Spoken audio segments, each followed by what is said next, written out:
Yes, welcome back again, Queensland League scene. Of course, we can't do an episode without bringing on the rugby league coach, Lee Addison, to give us some analysis. Now, mate, we've been absolutely ripping into the Colts for the last couple of weeks. Mm, What side are we going to be looking at today? the Clydesdales.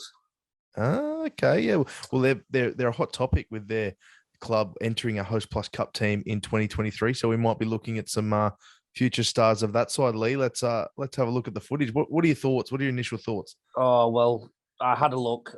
Every time I have a look at a team, Mm, I try and find the lay of the land.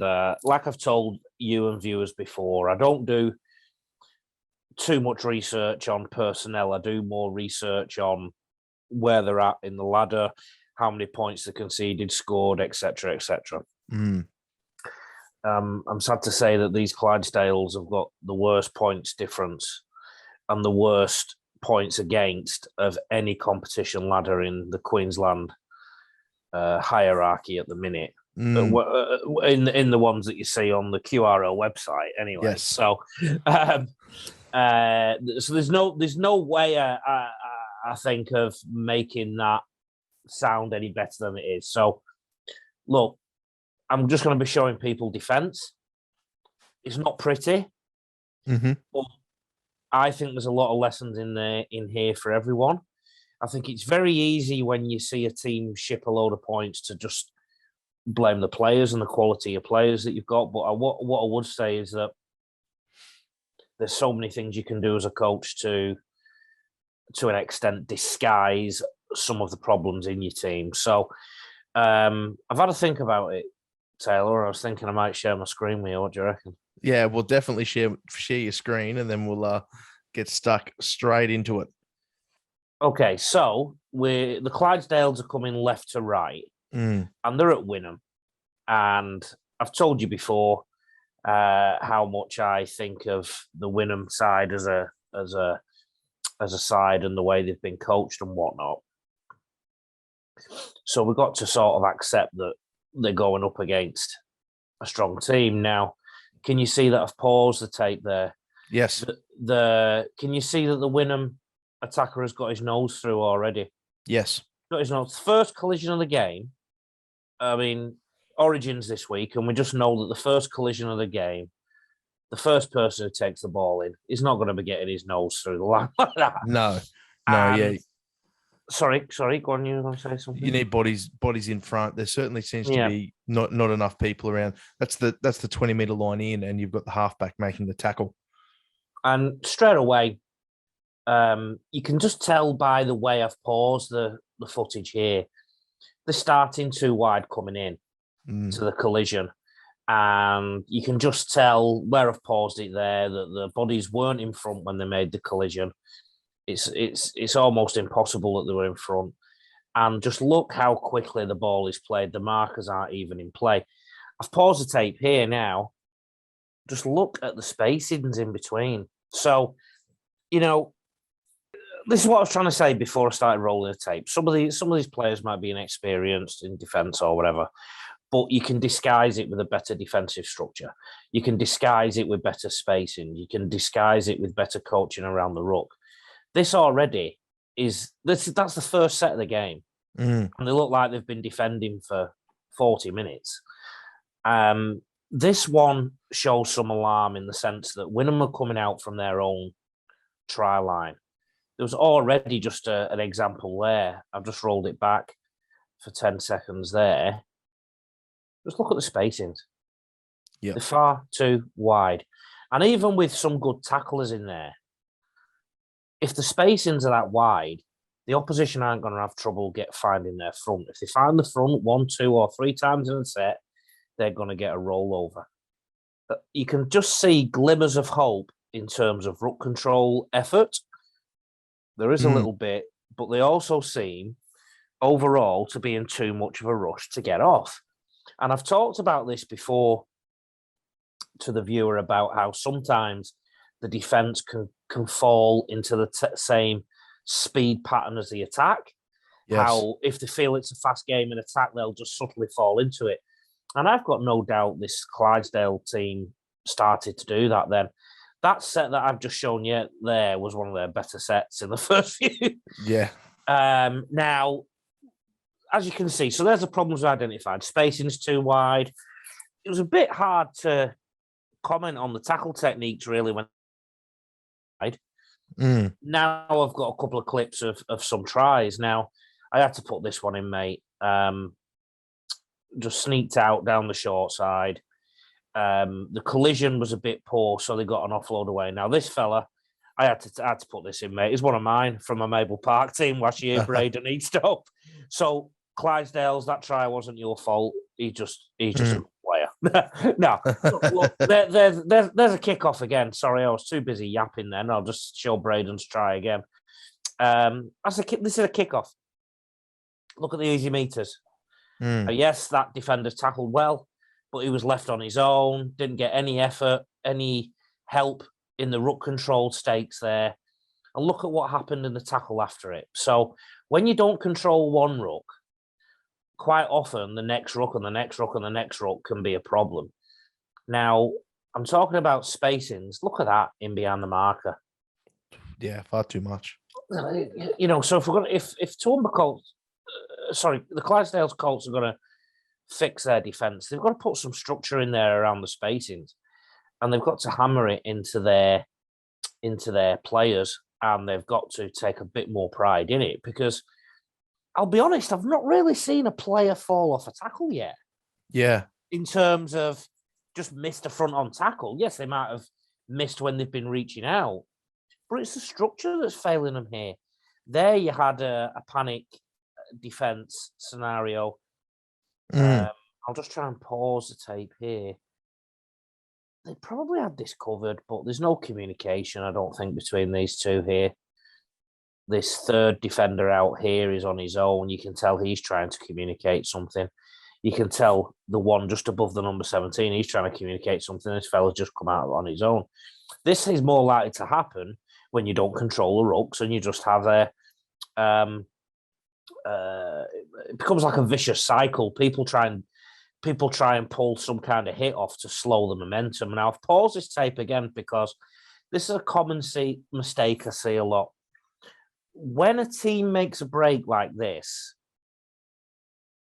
the onrushing defenders should always stay on the inside shoulder of the attacker. So what that means is, to the viewer, they should stay on this side of the attacker. Why? Well, number one, you're showing them to the touchline.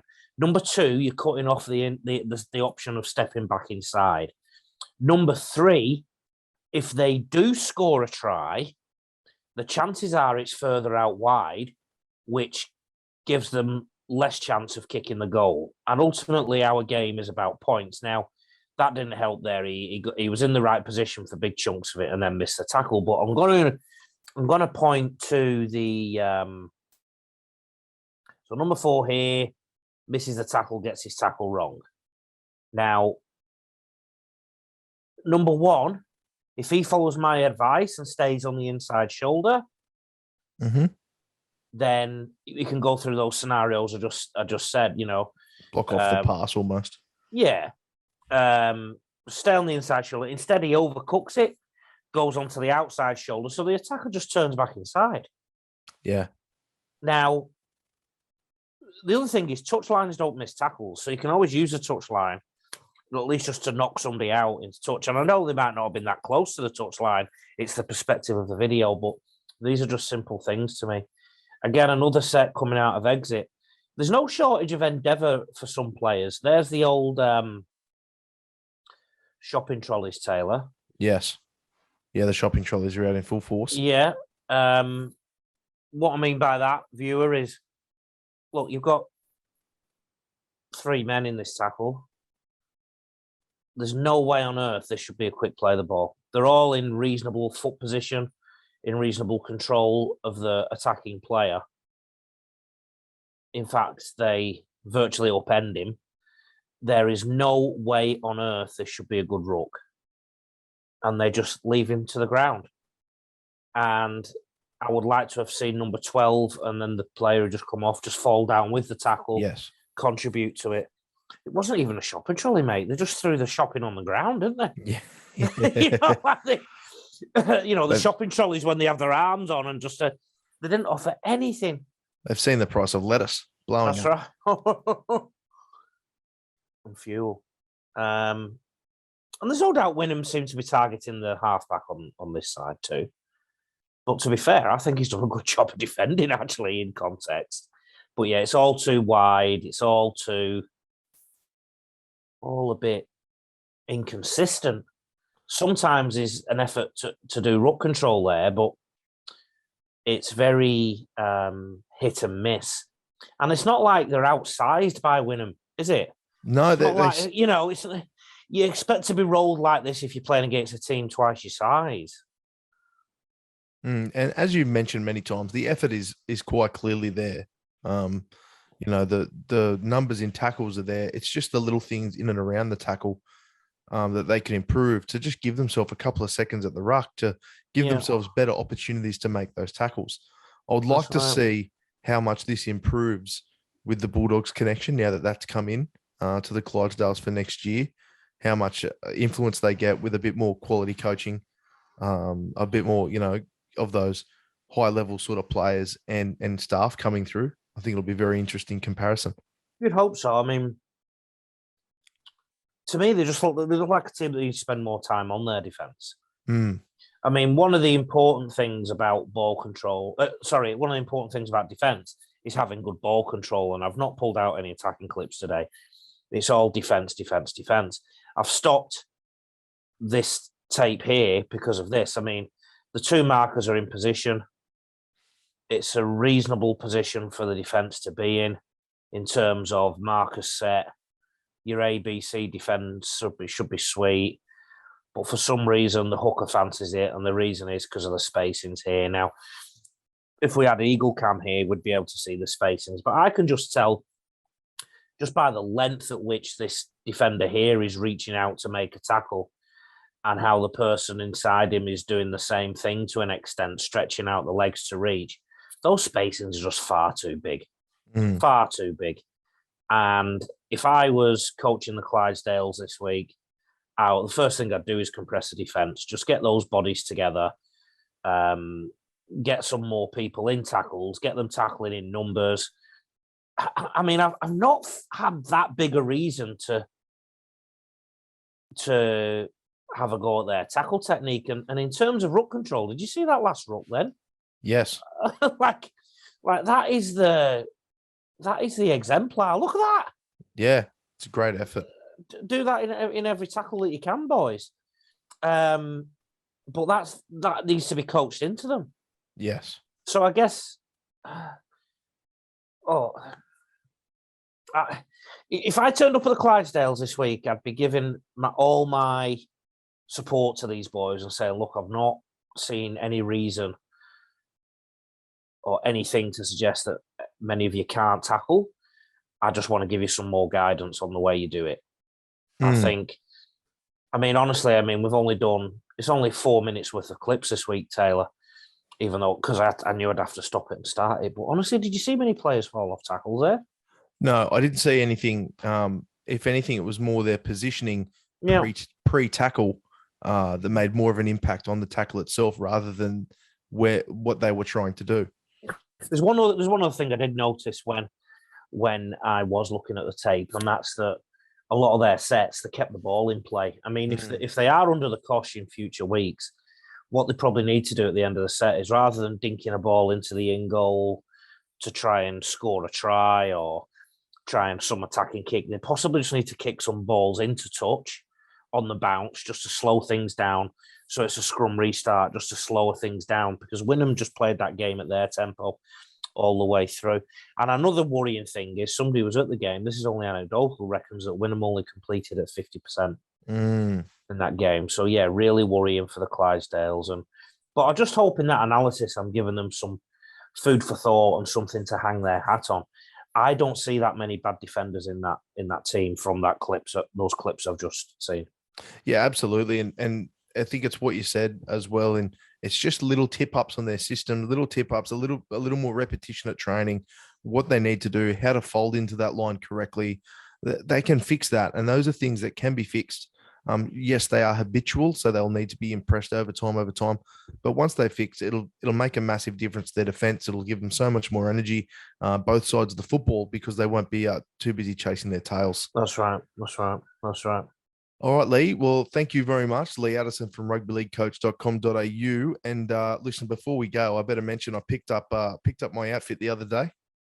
Oh yeah. Picked up my shiny new outfit to go to the fourth birthday party of rugbyleaguecoach.com.au. Yeah. There'll be no alcohol because rugbyleaguecoach.com.au is only 4 years old. So a bit of lemonade and a bit of sandwiches and biscuits on show. But mate, yeah, Rugby League Coach is 4 years old, and to celebrate that, I'm actually sending out 4 weeks programs to anybody that gets their email address to me. So if anybody emails me, admin@rugbyleaguecoach.com.au, or messages through Queensland League Scene, the deadline is the birthday. But because Queensland League Scene, people might see it over the weekend. If you put in there that you saw it on QLS, I'll keep it open for as long as you need to. 4 weeks training programs, so 4-week training programs for coaches, for players. I call it rejuvenate the season. I mean, it's the middle of the year. If you're in England, the sun's coming out. Apparently, they're all complaining of heat. The last thing players want to do is train. They want to go to the pub and sit in the beer garden all night, you know. In Australia and New Zealand, it's the opposite. It's getting too cold for everyone.